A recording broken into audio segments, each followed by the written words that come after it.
Thank you for joining us tonight for the 2021 Preservation Achievement Awards. I'm David Preziosi, Executive Director, Preservation Dallas, and we're so pleased you were able to join us tonight for our celebration of the outstanding preservation projects and people working in preservation across the city of Dallas.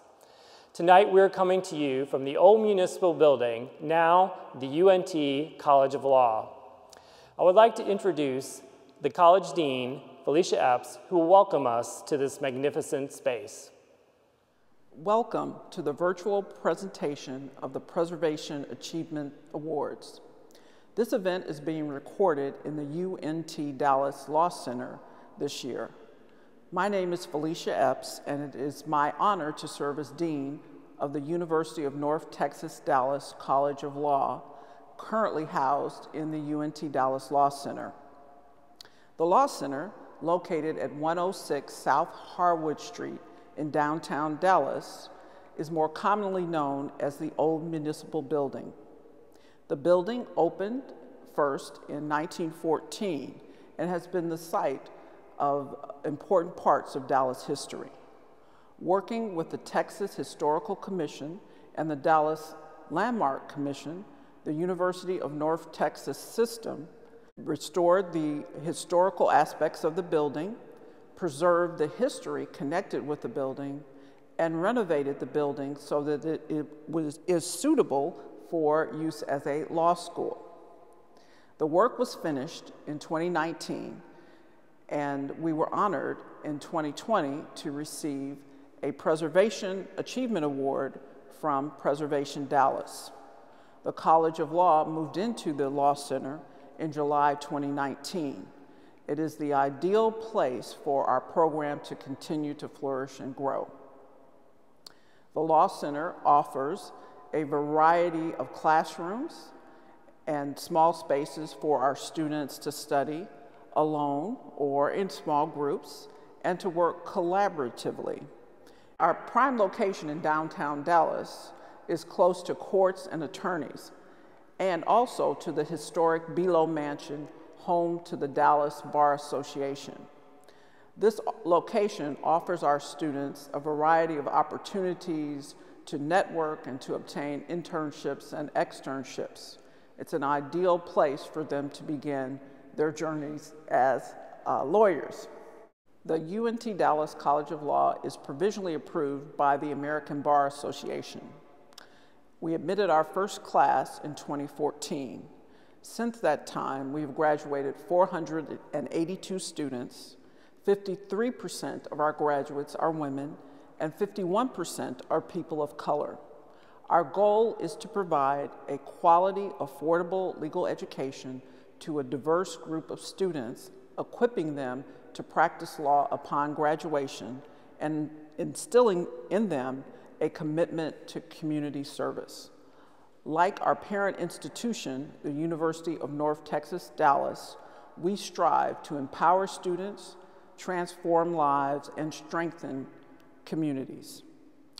Welcome again to the virtual presentation of the Preservation Achievement Awards and to the UNT Dallas Law Center. Congratulations to all of our award recipients. Thank you, Dean Epps, for your wonderful comments and for hosting us in this amazing space. I'm John Brown, the current Preservation Dallas Board of Trustees President, coming to you from the beautifully restored council chambers of the old municipal building. This is our 22nd annual Preservation Achievement Awards, and to date, we have recognized over 300 successful preservation projects and people involved in historic preservation efforts. Tonight, we are adding 20 to that list with recognizing extraordinary efforts by those who have worked diligently to invigorate and preserve the unique historic places that make Dallas special. We thank our award winners tonight for their incredible effort and work, which is often no easy task. This year, our impressive list of award-winning projects was selected by a jury of Sam Childers, Morgan Harrison, and Christian Telecki. It is also my privilege to recognize our sponsors for the evening, which are listed on your screen, especially our gold sponsors of Andres Construction, Joe M. and Doris R. Deely Family Foundation, Merriman Anderson Architects, the Patterson family, and Phoenix One Restoration and Construction. We are truly grateful for the incredible support from all of our sponsors for this amazing event and helping us to advance the mission of Preservation Dallas. Tonight, we have several categories of awards, including residential, commercial or institutional rehabilitation, new construction, landscape, special recognition, and of course, the presentation of the 2021 honoree. And now, Preservation Dallas board member Juanita Nanez will present the first set of project awards. Thank you, John, and I am so pleased to present the first group of impressive award projects. Let's get started. Our first award is for the rehabilitation of the Nona and H. Robert Stallings house located at 5307 Worth Street in the Junius Heights Historic District. This charming house with a distinctive eyebrow roofed front porch was built in 1920, a bit later than others in the neighborhood. It was purchased by H.R. Stallings, an auditor for Western Union Telegraph, and his wife, Nona, a bookkeeper. The house remained in the Stallings family for a decade, but Mrs. Stallings, by then a widow, decided to sell it during the early days of the Great Depression. Over the next 90 years, it was home to many families and had seen several remodelings, none comprehensive enough to deal with a major problem, the foundation. According to Tam Pham of Steel Toe Stiletto, things looked okay from the outside, but the floor beams and joists were sitting on dirt and the house was 4 inches out of level. It definitely didn't meet code. Much of the wood under the house had rotted, so the house couldn't simply be lifted. Excavation was the only answer, removing soil to re-expose the buried bow arc piers and replacing the entire foundation with new piers, beams, and joists, as well as installing French drains and a sump pump was quite a challenge. Then the work of bringing the home's charming character back to life began. The front porch had to be raised by 9 inches to put it back in alignment with the house and the columns rebuilt. Many of the original double-hung wood windows were hand repaired to eliminate rotted wood and close gaps of up to 1.5 inches between the sash and the glass. Deteriorated wooden siding was replaced in kind. Today, the home's structural integrity now matches its wonderful charm and character.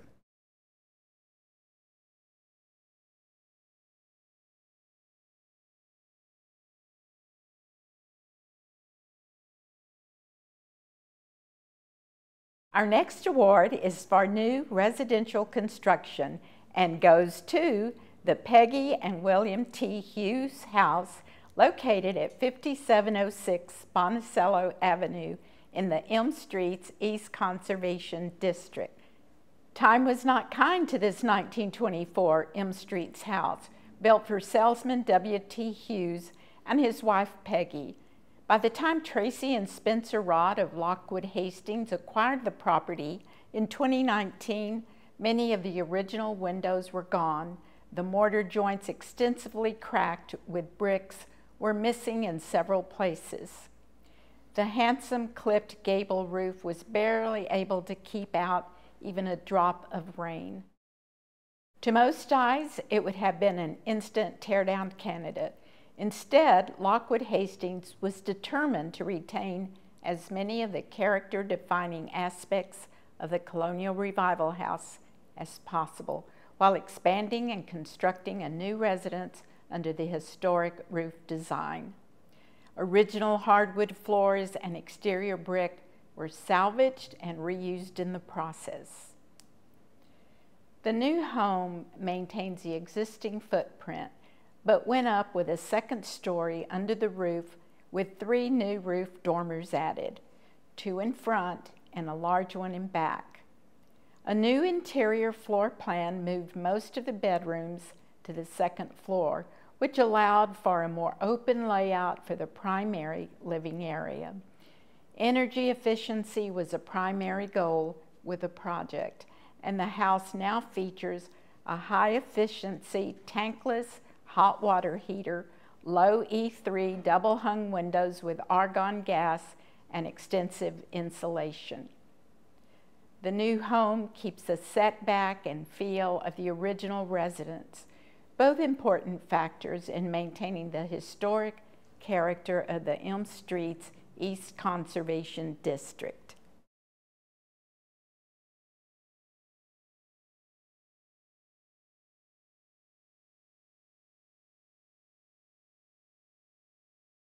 The next award is for a historic landscape and goes to the Warren Ferris Cemetery, located at St. Francis Avenue and San Leandro Drive in the Forest Hills Addition.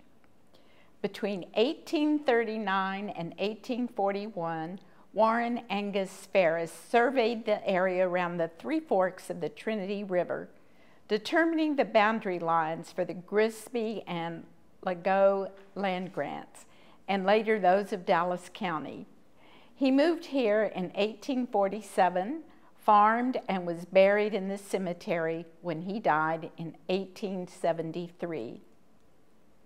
There were about 100 burials in the Warren Ferris Cemetery, including members of the Ferris family and Reverend R.F. Taylor, a black minister who owned land where the Arboretum is now located. Sadly, about 2/3 of the names of those buried in the cemetery and all of the markers have been lost to time. Researchers from Remembering Black Dallas are currently working to identify those individuals. Despite having been named as a Texas Historic Cemetery in 2016 and receiving a historic marker, it became badly overgrown with invasive plant species. Beginning in March of 2019, volunteers cleared these out, allowing seeds from native plants, grasses, and flowers to flourish. Landscape architect Michael Parkey designed a master plan for the cemetery property, focusing on the characteristics of area habitats. The Friends of the Warren Ferris Cemetery, a nonprofit group, implemented the plan with master naturalists and volunteers. The project included the creation of an infinity loop pathway topped with wood chips and signage to identify native plants. The Friends group also acquired a grant to create a documentary film about the cemetery and has a YouTube channel with videos about the cemetery project and the first segment of the documentary film. The Friends group hopes that the cemetery can be used as an educational tool for students and adults and serve as a blueprint to inspire others to restore their neglected neighborhood cemeteries.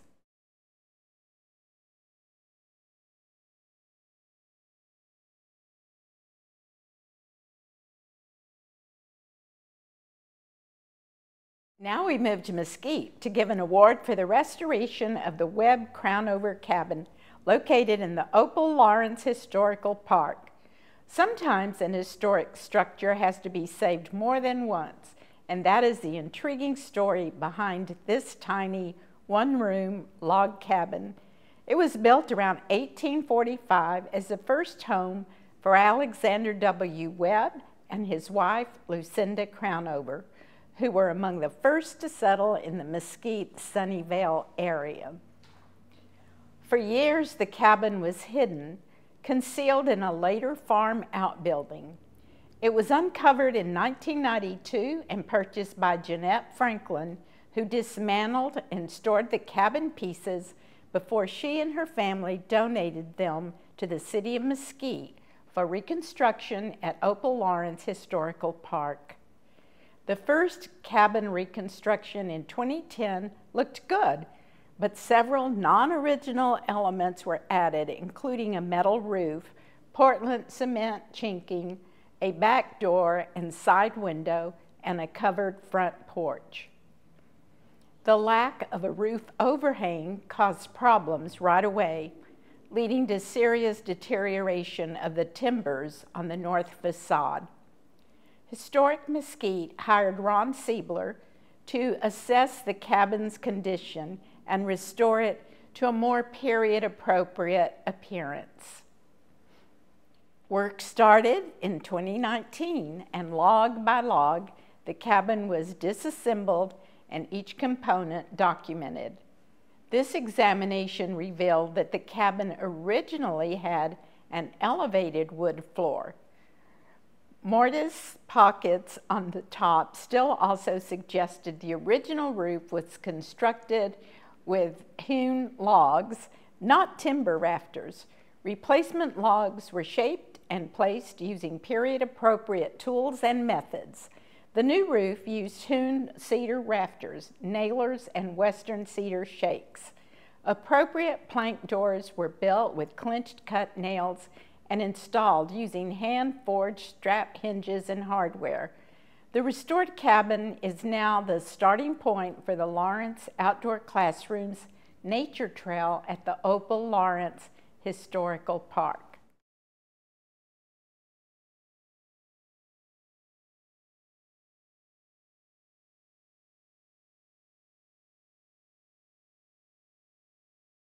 Back to Dallas and a different type of rehabilitation, that of the former MKT Caboose number 115, now located at the Katy Trail Ice House at 3127 Ruth Street. Railroads made Dallas, linking the city to markets throughout the country. The Missouri, Kansas, and Texas Railroad, usually called the Katy, was not the first railroad to reach Dallas, but it played a major role in the city's transportation history after it arrived in 1882. In 1993, the Katy Railroad abandoned its tracks in Dallas, and plans for the Katy Trail Greenbelt with a pathway for running, walking, and biking were born. In 2015, Ben Ralston and Buddy Kramer, the owners of the Katy Trail Ice House restaurant located along the trail, purchased a vintage 1966 Katy Caboose in Denison and had it moved to Dallas. They recreated an authentic section of track on their property using original MKT rails left behind when the tracks were removed to build the trail. Original Katy specification guidelines were used to restore the caboose to its original 1966 red and white color scheme, complete with authentic lettering. Originally, the caboose would have had observation seats in the cupola along with sleeping and dining areas for the crew and an office space for the conductor. For this adaptive reuse project, the caboose was reconfigured as a meeting room, using wood to evoke the mood of a vintage caboose while restoring the look and feel of the windows and ceiling. With the MKT Caboose project, an authentic piece of Dallas's railroad history has been preserved and is now an important part of the Katy Trail for users and restaurant goers to enjoy.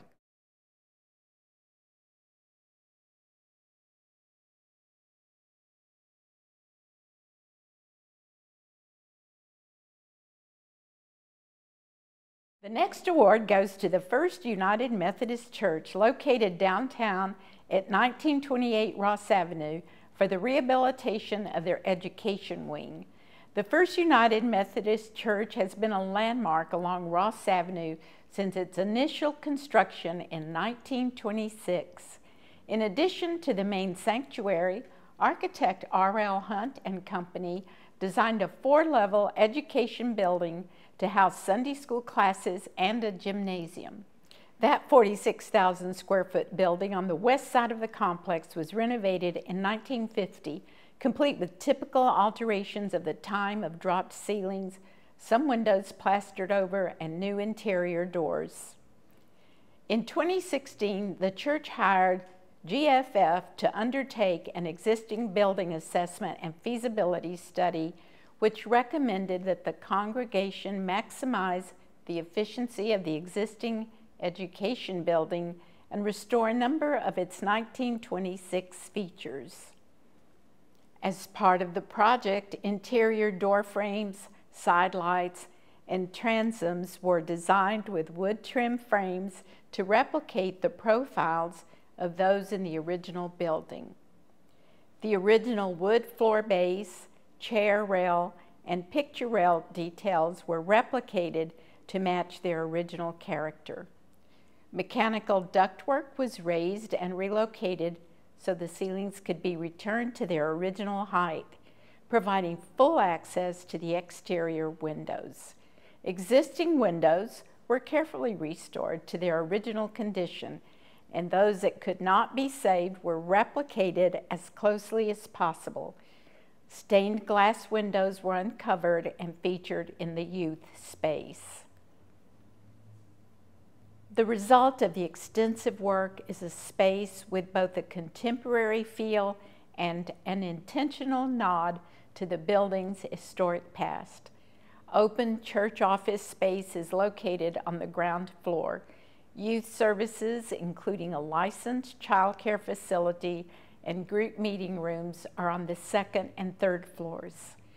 The old gymnasium now functions as a multi-purpose space and shines with its restored original ceiling and floor.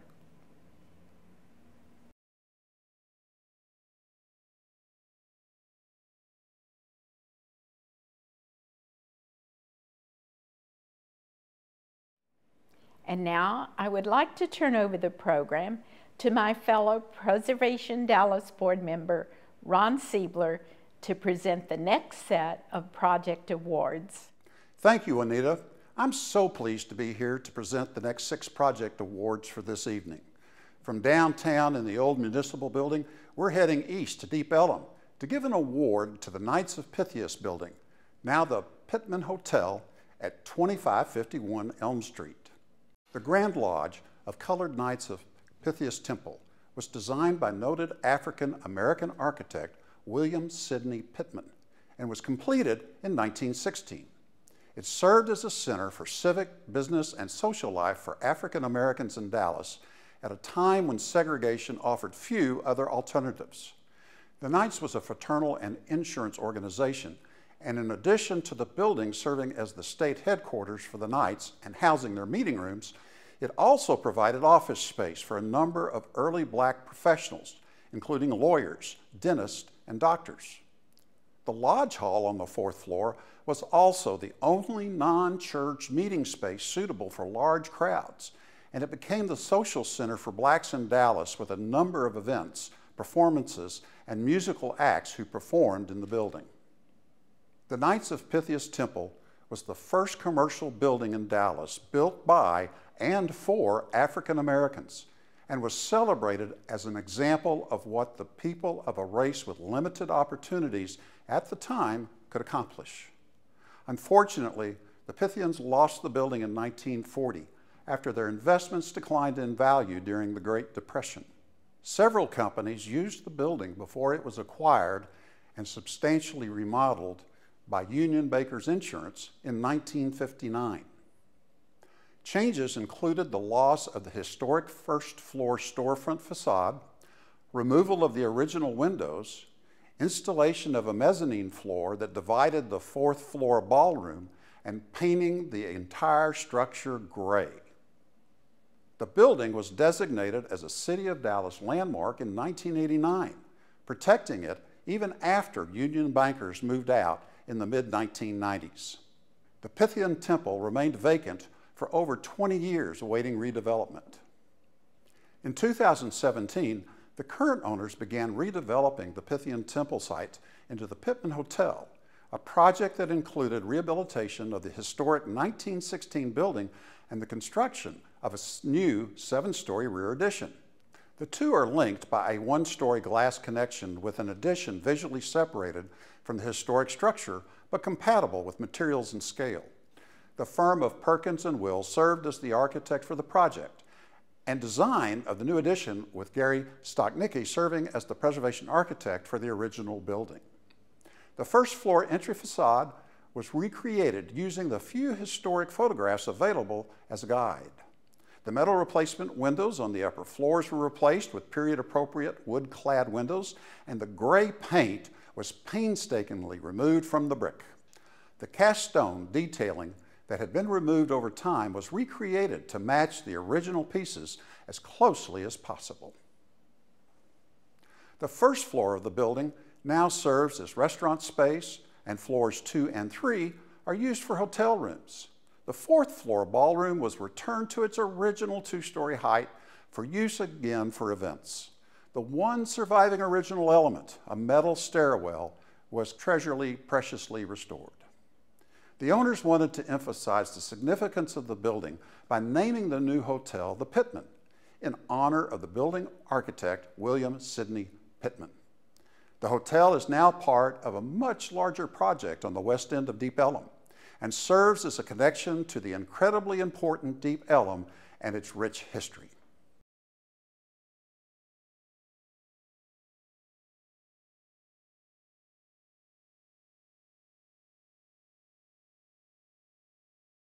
For the next award, we're going to head up Central Expressway during rush hour traffic to the Meadows Building at 5646 Milton Street and Greenville Avenue.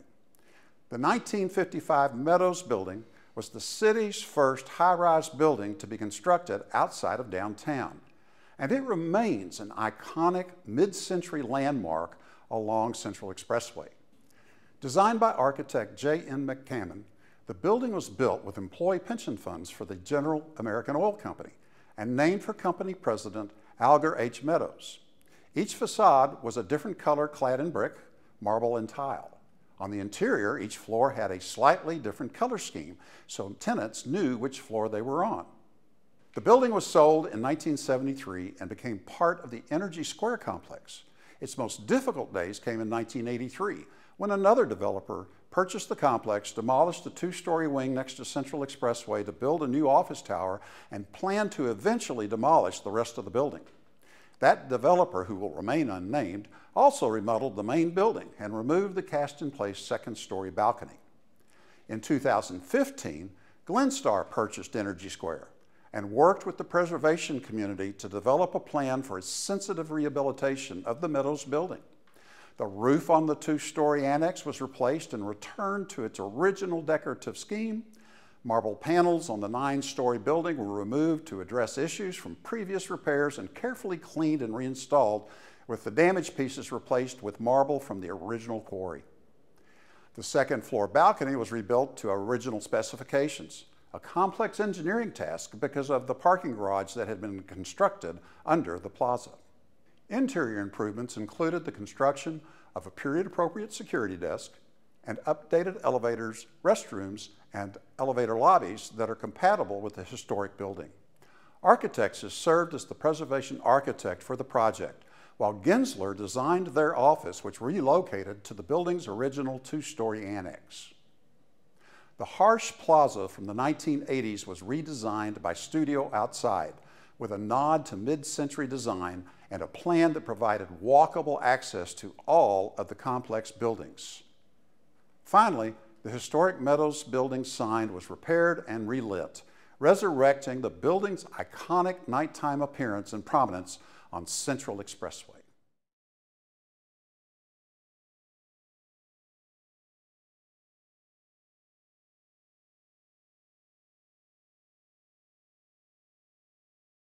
Now we are off to the Design District for the next award project, which is the old Meisel Photochrome Corporation building and now Osso Climbing Gym at 1330 Canat Street. During the 60s, Meisel Photochrome was the largest custom color photography processing lab in the United States. Formed in 1957, when two smaller companies merged, it operated during a golden era when color photograph was preferred for advertising and commercial purposes. But few photographers could invest in the chemistry and equipment needed to process color film and produce color prints. Meisel built this 35,000 square foot production plant in the Trinity Industrial District at a cost of $225,000 in 1963. By '68, this facility employed 330 people and handled accounts in all 50 states and several foreign countries. Another color photo lab, the Color Place, moved in during the late 1980s and made the switch from film to digital, but that only lasted until 2014. Architect Nick Dean worked to reimagine the dark warehouse space and convert it into a light-filled new dynamic space for the Osso climbing gym. The one-story, almost windowless brick building was lightened up inside by raising the roof and installing a perimeter of clear-story windows on a portion of the front and back of the building. The windows provide an abundance of natural light for the newly installed climbing walls, and a mezzanine was built into the clear story with views into the climbing gym and to the Trinity River at the back of the property. This new creative use for an old derelict warehouse shows that there is a great way to repurpose warehouse space.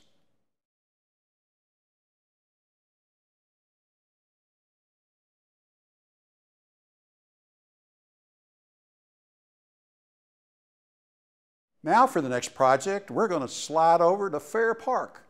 For the former Christian Science Monitor building, now the Fair Park Dallas Aquarium Educational Center located at 1462 First Avenue.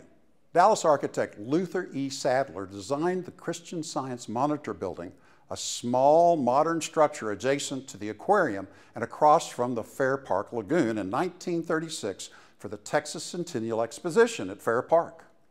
It was a privately constructed exhibition hall for the Christian Science Monitor newspaper, which used the large main room to showcase the paper's editorial and production processes. In 1939, the Monitor gave the building to the National Youth Administration, and it was later used by the Fair Park Police before being remodeled for use as an education center for the City Aquarium at Fair Park. Although the building was most recently renovated in 1998, it had a number of issues, including problems from the use of saltwater aquariums in a space with insufficient ventilation, not meeting current accessibility standards, and the presence of asbestos, lead paint, and of course, mold. Heaved and cracked concrete floor slabs also required remediation and leveling. The rehabilitation project included cleaning, repair, and repainting of the handsome full-height steel windows. Inside, new flooring, ceiling, and wall finishes were needed in every room. The new bathroom tiles featured an abstracted stingray design appropriate for both the building's original period of construction and its current use as an aquarium educational center, while the nautical blue paint color also evokes the sense of a structure with a water-related use. This multi-purpose space can now be used for classes and meetings while serving as a lease space during the State Fair of Texas. As rehabilitated, this small building from the 1936 Texas Centennial Exposition continues to be a strong contributor to the National Historic Landmark Site, Fair Park.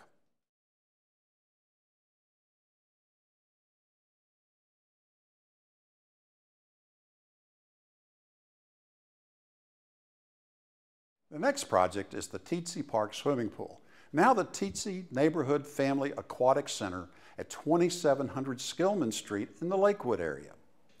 Teetsy Park is one of those old East Dallas parks that is not too big and not too small. It's just right. It welcomes you with the sounds of children playing baseball, climbing trees, riding bikes, and of course, frolicking in the Teetsy swimming pool. The park dates from 1924, when it was first established as Keith Park. It was renamed in 1934 for Dallas Park Superintendent Robert Teetsy. A stone pavilion designed by Clusser and Woodruff architects went up that same year and was enlarged in 1950 to provide space for concessions. As the neighborhood around Teetsy Park continued to grow, the national landscape architect firm of Hare and Hare developed a 1945 master plan that included a new swimming pool, pool house, and a baseball field. M.C. Kluser designed the new pool house to complement the existing 1934 pavilion, and it was completed in 1946. In 2016, McCoy Collaborative Preservation Architecture was contracted by the Parks and Recreation Department to restore the historic bathhouse, pavilion, and concessions building, as well as constructing a new filtration building. This was part of the City of Dallas Aquatics Master Plan, which redeveloped the small neighborhood pool into the Teetsy Neighborhood Family Aquatic Center. Fitting the desired program into the historic buildings was challenging due to size limitations and required some compromises. The bathhouse was rehabilitated to house accessible men's, women's, and family restrooms and shower facilities, bringing them all up to date with current needs. The concessions addition and part of the pavilion building were adaptively reused to house concessions, ticketing facilities, and small staff offices. The new filtration building was sited on a less prominent corner of the site and designed to complement the historic buildings. Of a similar scale to the historic buildings, the filtration building uses the same materials, but is differentiated by simpler design without the arched openings. Today, the Teetsy Park Pool once again shines with rehabilitated original buildings for park goers to enjoy.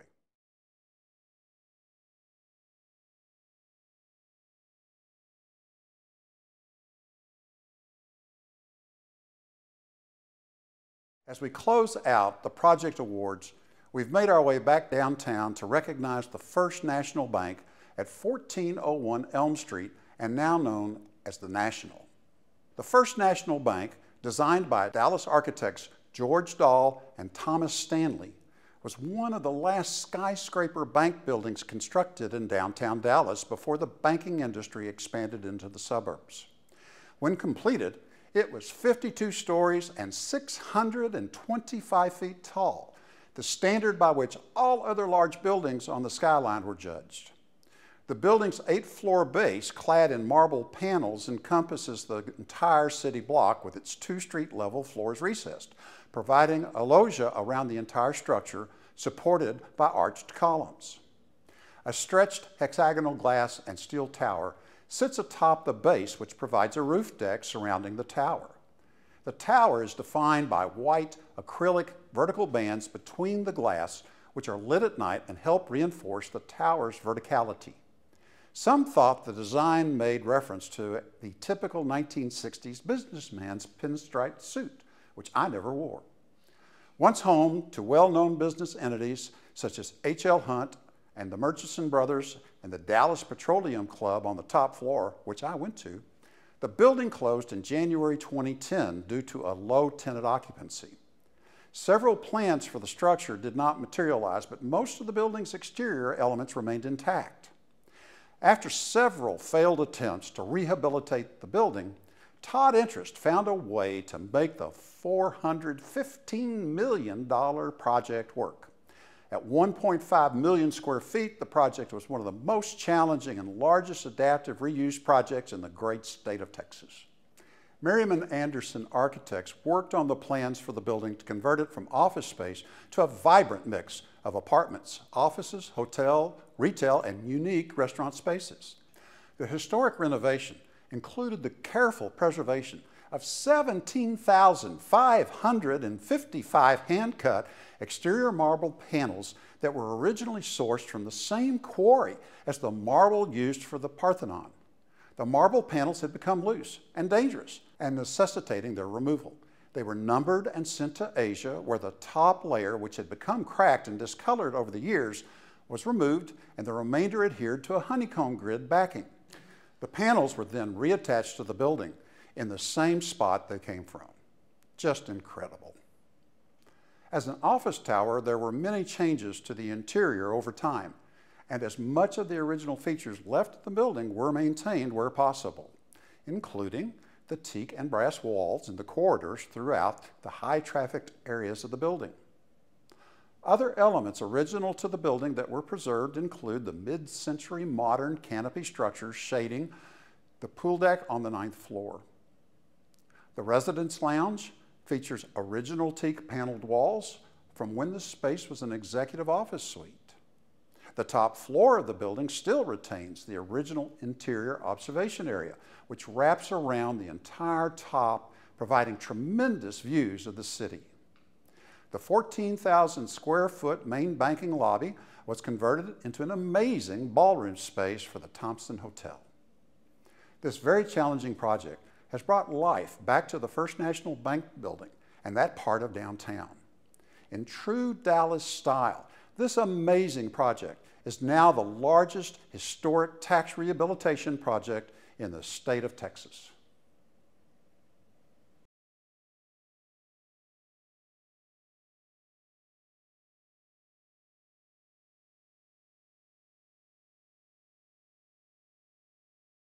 Thank you, Ron, and now it's my privilege to present the next set of awards which recognize the outstanding work that individuals or groups have done to inspire preservation in our community and maintain historic places for the benefit and future of Dallas.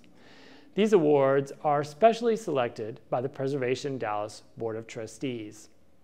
Our first award is the Gail Toma Patterson Award, named for one of Preservation Dallas's most staunch preservationists and a dedicated past board president and member who passed away unexpectedly in 2009. This award recognizes a group or project for the highest level of restoration, accomplished to accurate original detail. Tonight, this award goes to the Hall of State for the incredible restoration of its decorative features. We have a video which showcases this extraordinary restoration project.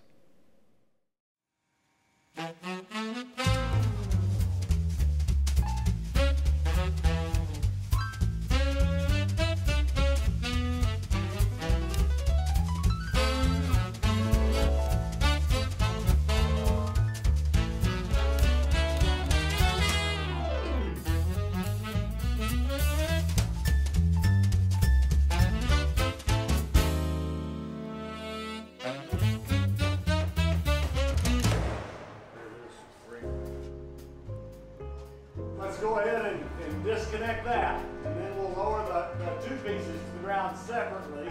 And we'll go ahead and just remove that piece from the 4 pipes right at that location so that nothing gets bent or broke. The whole thing's going to get rewired anyway.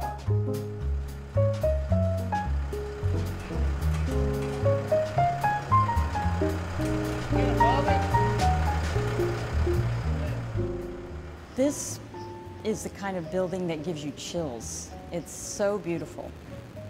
You know, it was 1936. It was built within a year. I mean, it was 9 months, I think their construction was, which is just pretty astonishing. Craftsmanship, the attention to detail. This is one of the most beautiful rooms I've ever been in, the Great Hall. That's what it feels like. That's what I bring to this. I'm really grateful to be a part of the project. It's important that we do it right. The attention to detail that the original architects and craftsmen put into it, we're going to maintain that.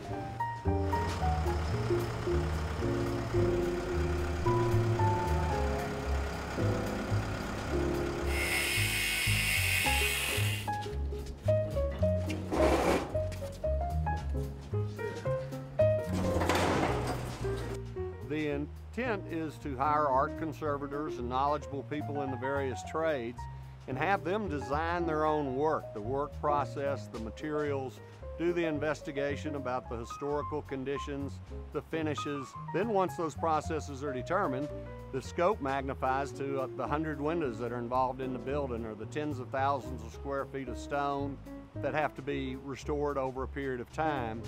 So many of the challenges involved doing the historical research, figuring out what the processes were to all be.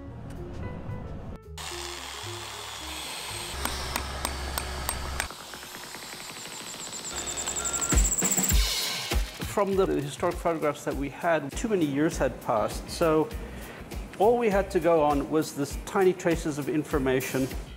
We worked quite hard to get these to resemble the way they did in 1937. we're oxidizing the surface. The heat makes the oxide very stable. It won't deteriorate as fast. Remember, this is a black art. It's somewhere between art and science. And be careful, don't breathe that steam. It's nasty.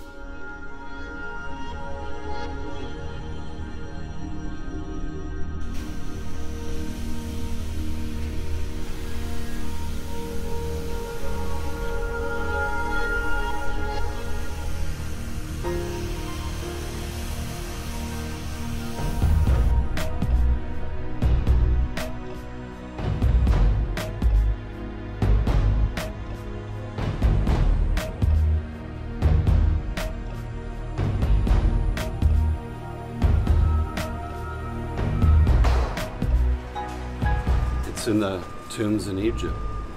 In the Bible, they talk about gilding different artifacts. In the Torah and the Bible in the Old Testament, like the Ark of the Covenant was covered with gold.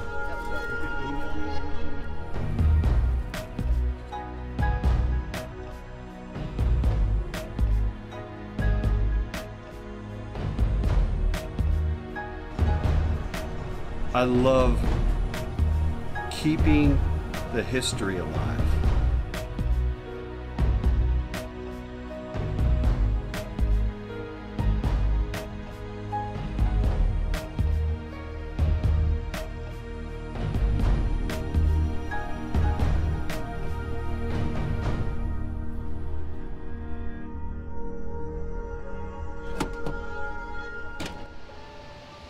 Yeah, it's a big day. After a year, it's almost exactly a year that we're taken down. It's a relief to see it leave the studio and go home. 84 years of corrosion and mistreatment, and then the sandblasting. It's gorgeous. It's just absolutely wonderful. And this is the first time it's been gold, it's original gold tone. So it's going to be a huge surprise to people that are expecting an aluminum light fixture to come back.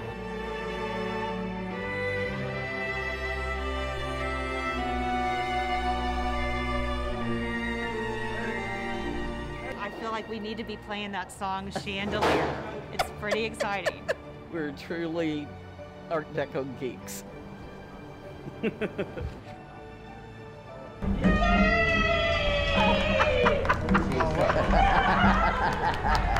Hey, we did it right. You can see the red and blue.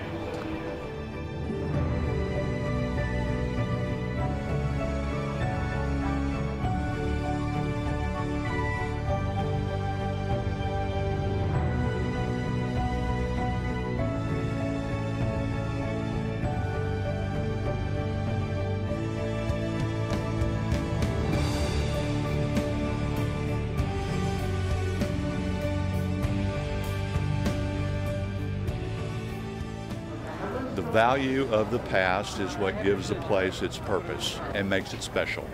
I think this is the most architecturally important building in Texas and maybe the most important building in the greatest state in the greatest nation in the world. To look at this and to see it in its majesty, you know, made it worth all the times I went down to council and said, we need this money in the bond, we need this money in the bond. I mean, I have stared at photographs of what this looked like in 1936. I'm tearing up because I'm so touched by the moment.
Thank you to the City of Dallas Park and Recreation Department for the amazing work that was done to restore the important centerpiece of Fair Park.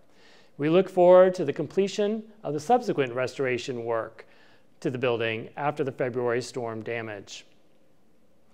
Our next award is the Spirit of Preservation Award, which is given to an individual or organization who brings forth the spirit of preservation to inspire and lead others in our community to preserve historic places. Tonight, we have two equally outstanding winners of this award. Our first Spirit of Preservation Award tonight goes to the Park Cities Historic and Preservation Society and Jan and Trevor Reese-Jones for the saving of the Elbert Williams residence at 3805 McFarland Boulevard in University Park.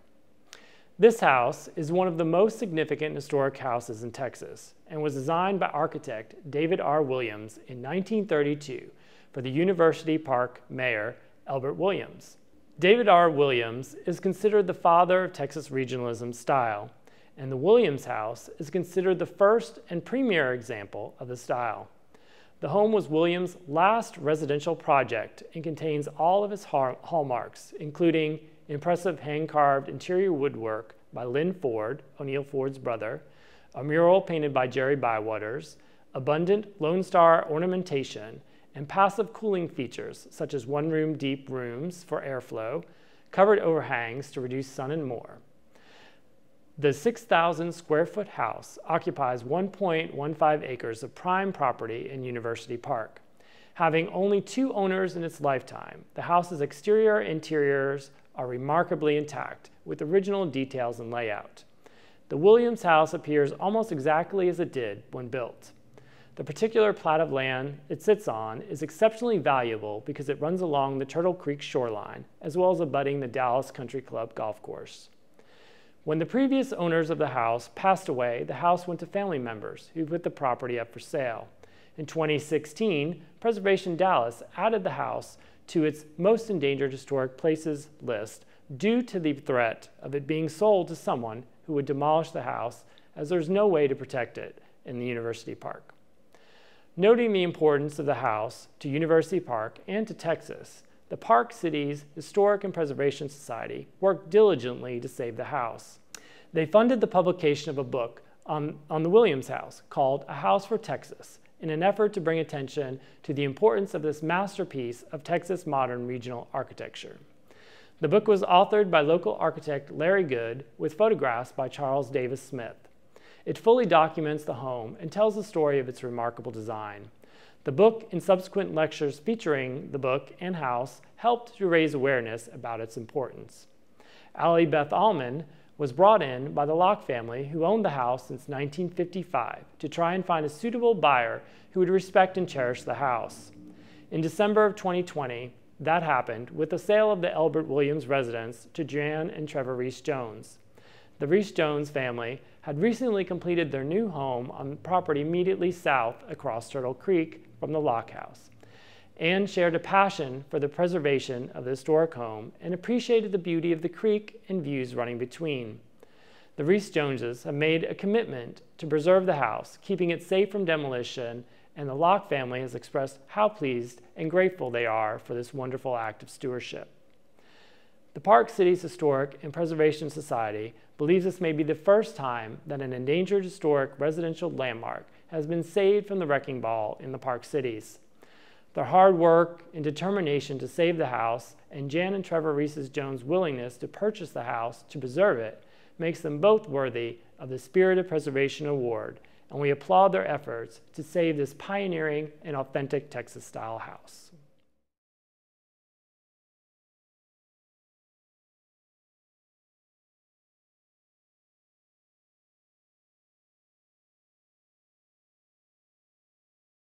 Our second Spirit of Preservation Award goes to the Old Red Museum of Dallas County History and Culture.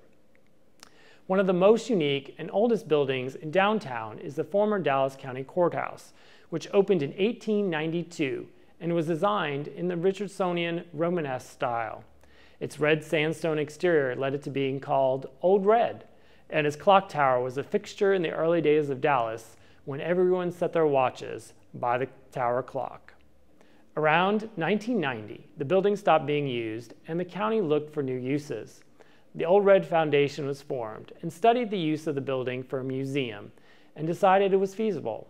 They raised $15 million to match public funding in order to restore the building after significant changes and to adapt it for a museum. Work on the building began in 2001, and the state of Texas helped provide funding through its courthouse preservation program, which helped the clock tower to return after it was moved in 1919 due to structural issues. The Old Red Foundation worked with local historians to develop exhibits for the museum, and in 2007, the Old Red Courthouse of Dallas History and Culture opened to the public. It provides a fascinating look at the history of Dallas County from before the county was formed to the present. Originally, the museum was only supposed to borrow objects for the exhibits from other institutions, but over time, they started receiving donations of objects to the museum. They also acquired some of their own, like the #1 artifact, the Pegasus, which first debuted at the World's Fair in 1939 in New York and came to Dallas to sit atop the Magnolia gas station at Casa Linda. The mission of the Old Red Museum is to inspire and educate people with the rich cultural, economic, political, and social history of the Dallas County area, showcasing the many cultures that together have formed the Dallas County of today. They have done just that over the years with a bevy of school children, local visitors, and those from all over the world who came to see the exhibits and learn about the history of the county. The museum also has temporary exhibit space, which has been used to showcase the different facets of the county's history from the perspective of different organizations. Even Preservation Dallas had an exhibit at the museum in 2015 featuring the many architectural styles of Dallas. Unfortunately, the museum will have to relocate as the Dallas County will be renovating the Old Red Courthouse to serve as the Fifth Circuit Court of Appeals.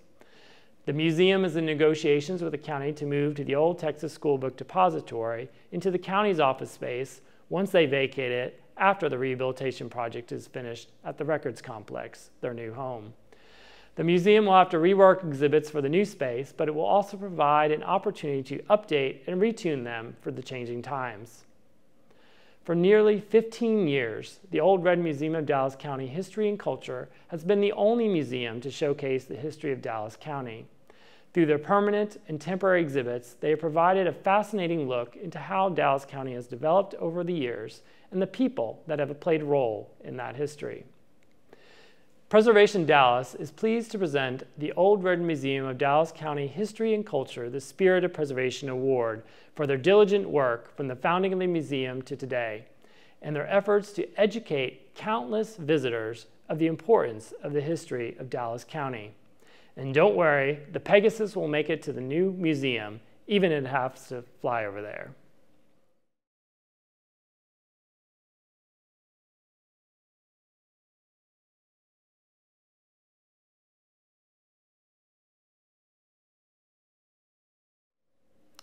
The next award is the Craftsmanship Award, which recognizes a person or organization whose careful planning and extraordinary craftsmanship honors the past for the benefit of the future. This year, the award goes to Julian Calderon for his work on repairing historic locks. Julian is a full-time expert in restoring historic mortise locks. He has been working on repairing locks for over 22 years. He worked for B's Keys in Dallas before setting out on his own. He says that he enjoys the challenge of locks and repairing them so they are in proper working order. He has worked on many locks for historic properties in Dallas, including the Cumberland School and the Alexander Mansion on Ross Avenue, which is owned by the Dallas Women's Forum. He has also had residential clients, and for one client, he restored and installed all of the interior door mortise locks 7 years ago, and now he is working on her new project, restoring historic locks for that house. Julian takes his work seriously and has shown great continuity as he has run his small business for almost a decade. He diligently works with the locks by setting up a neat and tidy work table, taking the locks apart piece by piece, oiling them, repairing any broken parts, and reinstalling the locks to last another 100 years. His clients say that he's really dedicated and passionate about his craft. For all of his great work on historic locks, Julian Calderon is well deserving of the Craftsmanship Award, and now when you need your historic locks worked on, you'll know whom to call. Now I would like to present our Stewardship Award, which is given to a person or organization who works to preserve a historic site. This year, the award goes to the City of University Park for the preservation of the Loma Linda Wall, or what is commonly known as the Mockingbird Wall. Along a 2-block section of Mockingbird Lane, between Douglas and Loma Alto, sits a brick wall built as part of the Loma Linda subdivision. There is also a section along Preston Road between McFarland and Stanhope. Dallas Development Company developed the subdivision in 1924, and the walls were built in 1925 to mark the boundaries of the subdivision. The walls were designed by architect David R. Williams in the Spanish motif, popular then and used for houses in the new subdivision. The low walls feature Acme bricks stamped with a 1924 date in a simple pattern with tan bricks topped by a red brick cap and arch details.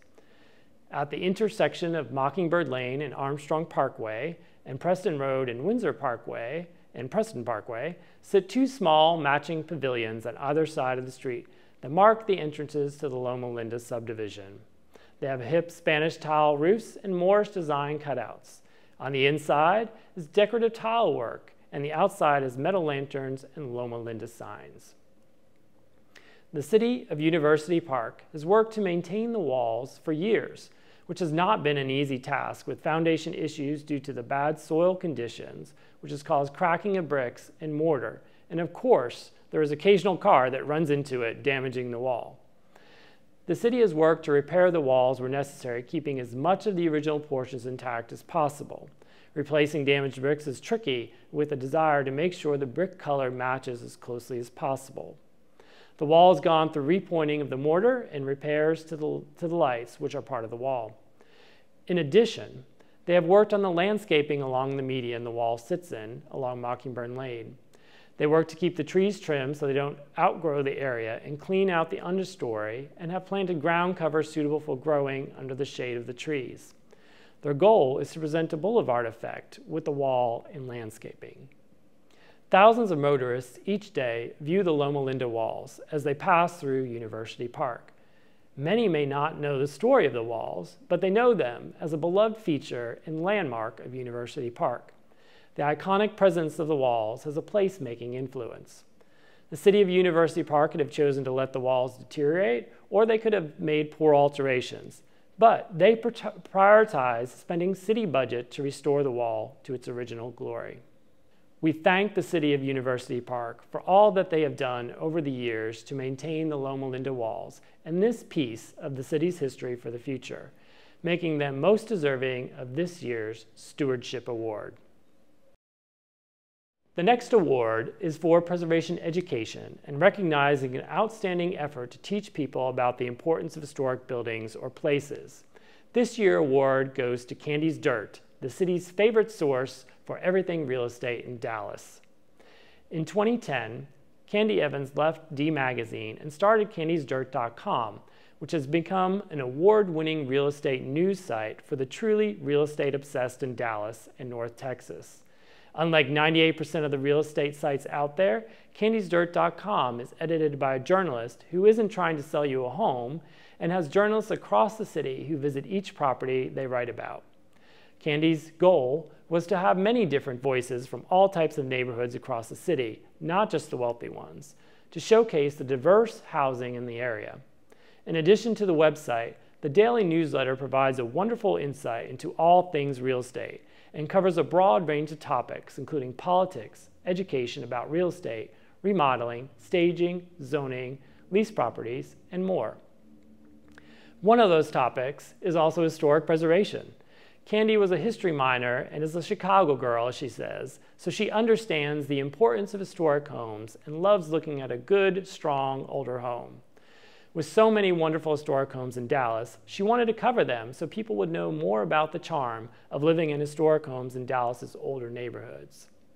That is where Karen Eubank comes in.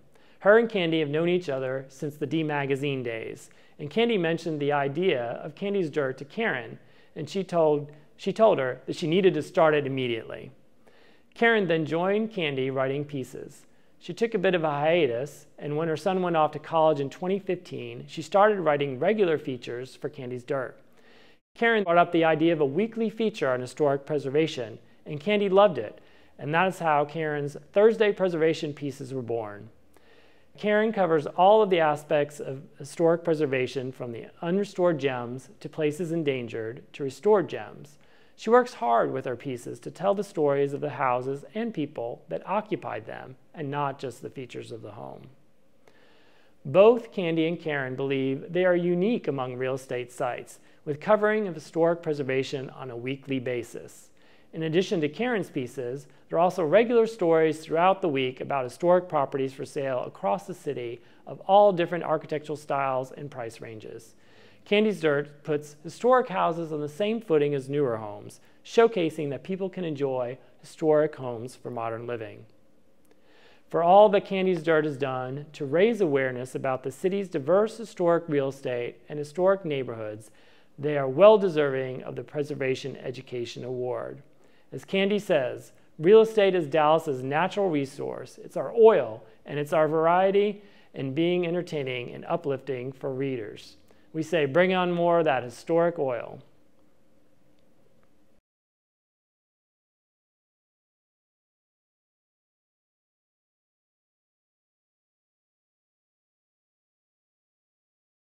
The last special recognition award for the evening is the Dorothy Savage Award, which goes to someone whose sustained work has led to the preservation of Dallas's historic neighborhoods or places.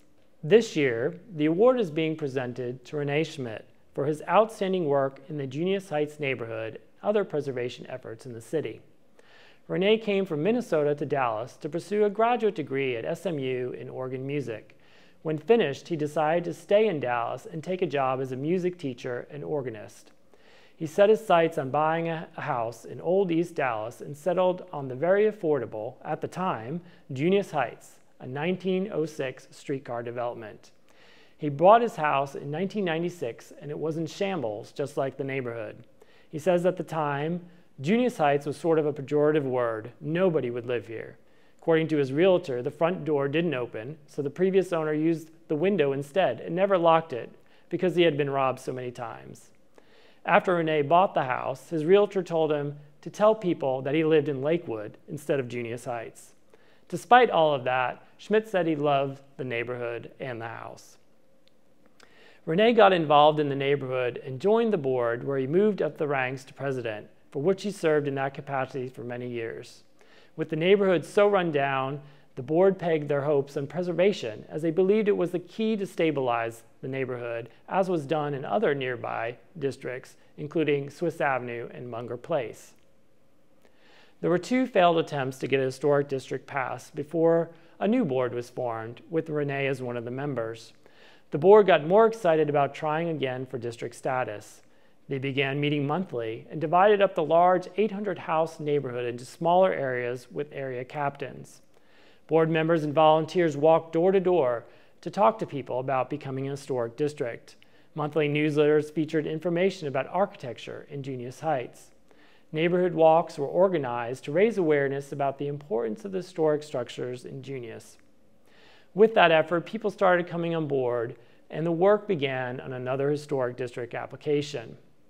Renee worked with Virginia McAllister and Marcel Quimby on the district application and wrote much of the history of the neighborhood, which he personally researched.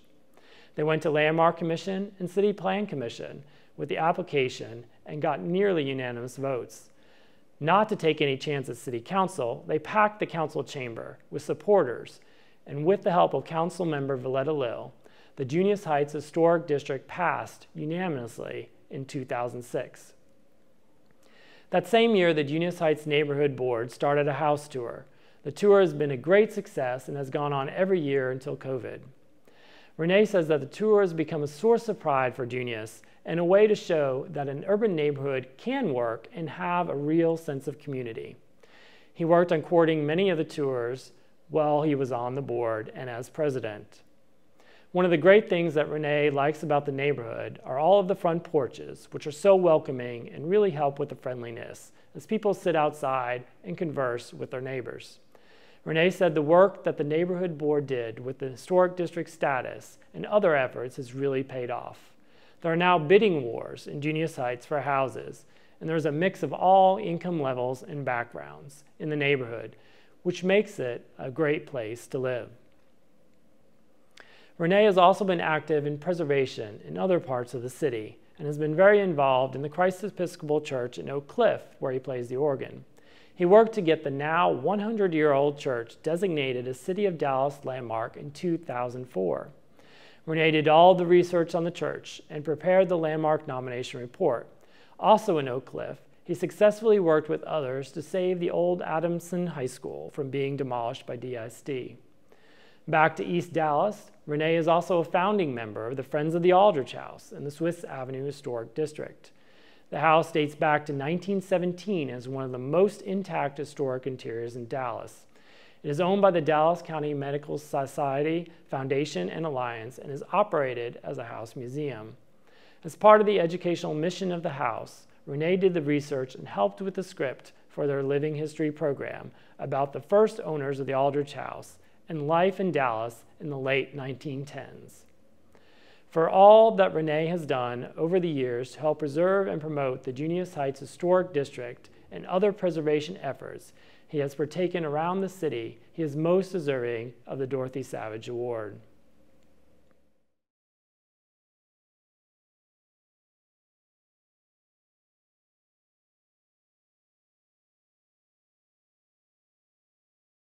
And now I would like to turn over the program to John to present the honoree for the evening.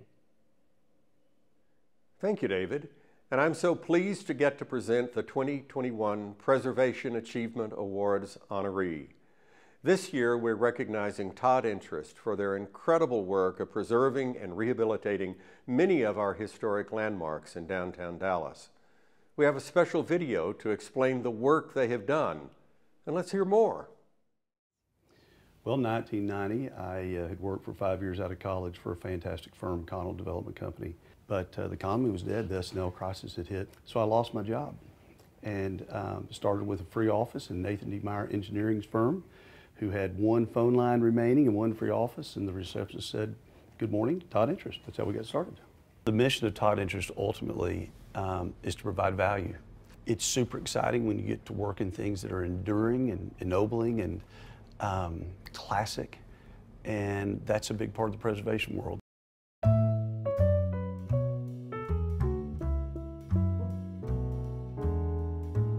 In 2007, we acquired the historical post office in downtown Dallas. Angela Hunt was a council member at the time, and she was the one person that I knew appreciated preservation.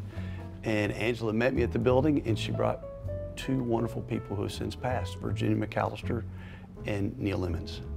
And really from that meeting, Virginia and Neil helped me with Angela's leadership understand kind of 101 preservation for dummies, how to move forward. So I joined coming up on 7 years ago after being with HFF for a while and being in a real estate firm in Richmond before that. And I joined 4 years ago after being with Bank of the Ozarks, which is a big construction lender, and another company called Lone Star Funds.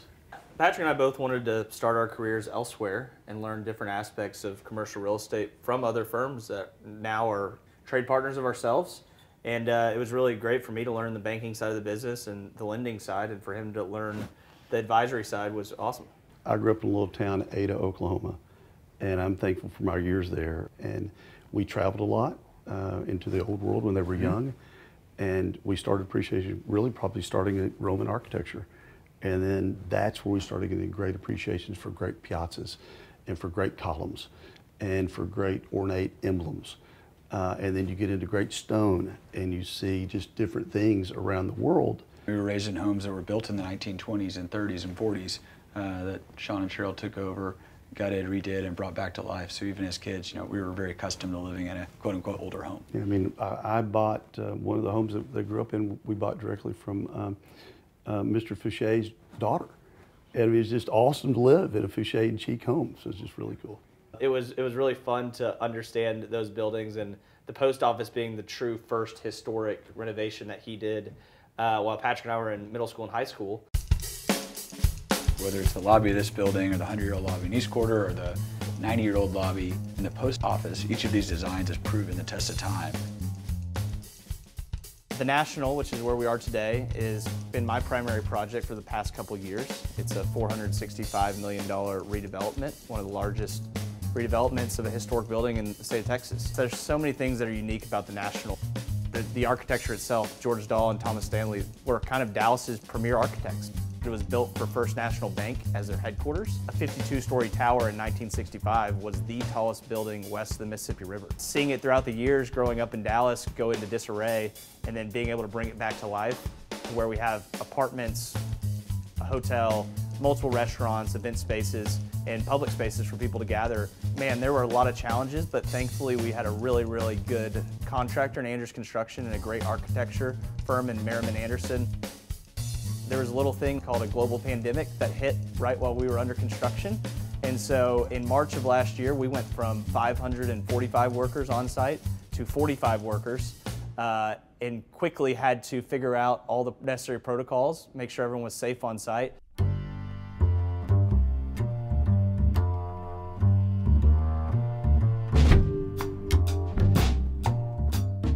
The National was my first commercial project to work on. The library, this room, so all of the walls in here are historical. So they were taken down, refurbished, put back up into place. The butterfly wallpaper, the birds on that chandelier actually welded off of my parents' benches in their backyard and gilded gold. And so we got really creative, but was really a collaborative effort across the whole project. George Dahl really left us a jewel in the Dallas skyline, so we wanted to preserve a lot of the history of the building. So all of the, the marble facade that was from the same quarry as the Parthenon to the teak and brass-clad walls. We wanted to not just preserve them, but highlight them. And so a lot of that provided the foundation from, where we were going to go with design. And so that we kept a lot of that Art Deco feel, all while bringing in a well-traveled approach, that mid-century feel. It's great to see the pinstripe lights come back on the building, as a lot of people that are from Dallas remember those when they were really going in the 60s, 70s, and 80s. But architecture is just part of it, right? When you bring life into an asset, that's what really interests me. So when there's people in this restaurant, there's people checking the hotel, residents are enjoying their life and the amenities on the 9th floor. People are coming down here to shop. This building needed to be repurposed for the city of Dallas. To work on a project the size of the National, it was a huge undertaking. I worked over the exterior. We had a group that worked on the interior, a group that worked over the apartments and hotels. Todd Interests had folks here daily to make sure that their vision and their attention to detail was being picked up. Merriman Anderson Architects folks, they were, of course, they're right across the street, but they were also here daily, making sure we understood their design intent, and then making sure that the historic criteria was being picked up so that we could make sure to get the funding for the tax incentives.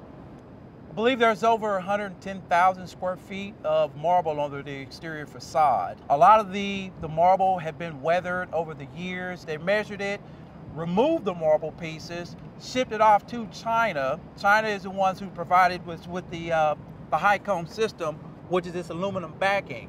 So it's basically a veneer piece of marble, but it's a lot lighter. I think those lobbies downstairs are one of our proudest moments. You look at the refurbished materials, whether it's the marble floor, the travertine walls, the wood paneling, Todd Interests, whether it's Philip Todd or Caroline Todd, ready to answer a question as soon as you almost thought about it. They were eerily there before you thought about it. So being able to work with somebody that driven to make sure that we're going to be successful, it was a great opportunity.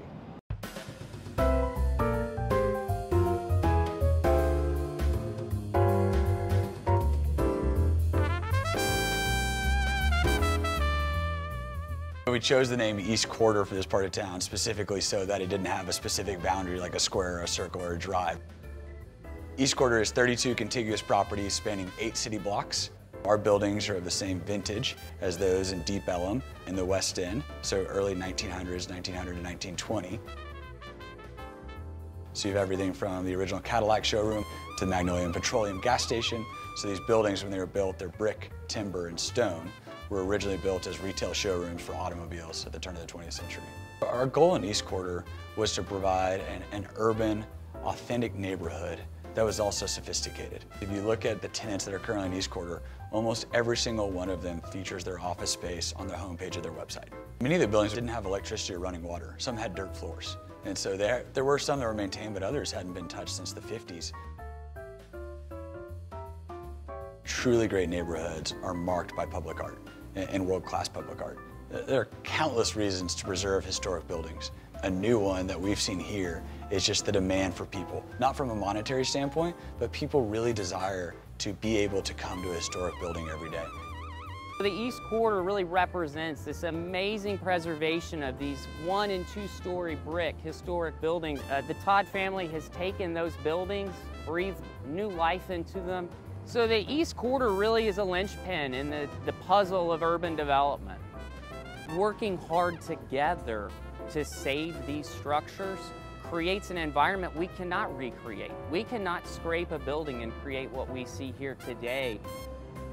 Adaptive reuse is really what's brought life back to downtown Dallas. It is challenging to take on historic preservation, to take on reimagining a structure that was built in, the 1950s. We started doing preservation projects out of a gravitation from repurposing malls and retail centers in the late 80s, early 90s. The ability to take old buildings, historic buildings, and repurpose them gives you a character that the new builds oftentimes can't compete with that character that comes from redoing something old. So as Dallas is full of lots of new developments, which we're so thankful for, being able to incorporate the old into things has allowed us to differentiate ourselves in some regards. You just get such craftsmanship and workmanship that doesn't come with modern day development. Now the key is you've got to take a historical building and bring it to modern day standards. And so many people just don't go to that process. We want these buildings to be lived in again and experienced in their original splendor, not just a museum piece that people can admire how you've restored it. Exactly. But it needs to be functional. There's a lot of firms that are really, really great, successful firms, tech firms, consulting firms, law firms that can pay the rents to be in a glass skyscraper, but it doesn't fit their corporate image, right? They come in and they see these buildings that have ghost signs from the old automobile manufacturers of the 1920s and brick and timber and stone emblems in the floor, which you can't recreate today. And they go, wow, that's cool. I want to be here in this building. You're representing craftsmanship that doesn't exist any longer. Secondarily, you're maintaining a fabric of a city that you're communicating to generations that will come long beyond us, hopefully.